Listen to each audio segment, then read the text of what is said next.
Magandang umaga. Gandang umaga. Ano ang trabaho mo ngayon? Isa akong nurse sa Dubai. Ilang taon ka na sa kumpanyang pinapasukan mo? 3 years. Ano-ano ang iyong adjustment, ang iyong ginawa sa pagtatrabaho dito sa Dubai? Siyempre, kailangan mo matutunan yung kultura ng Dubai since ibang-iba siya dito sa Pinas. Ano ang may papayo mo sa mga nangangarap magtrabaho dito sa Dubai?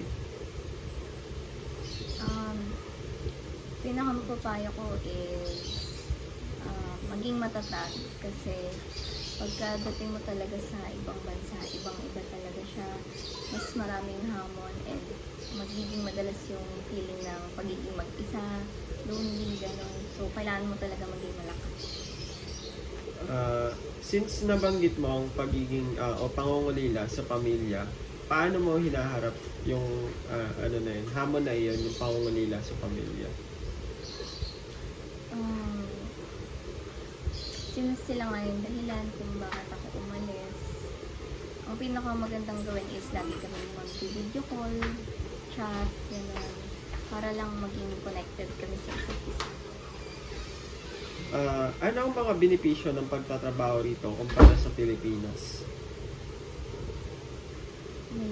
Siyempre, lahat naman ng Pinoy ganun ang iniisip is mas maraming oportunidad tsaka mas malaki ang posibleng kitain sa ibang bansa. Paano mo nakikita ang iyong hinaharap dito sa Dubai?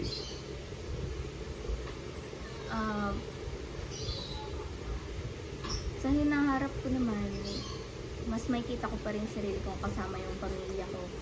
Pero pinaka-goal ko ang pag-stay dito is yung makapag-ipon and makapagpundar para sa pamilya ko.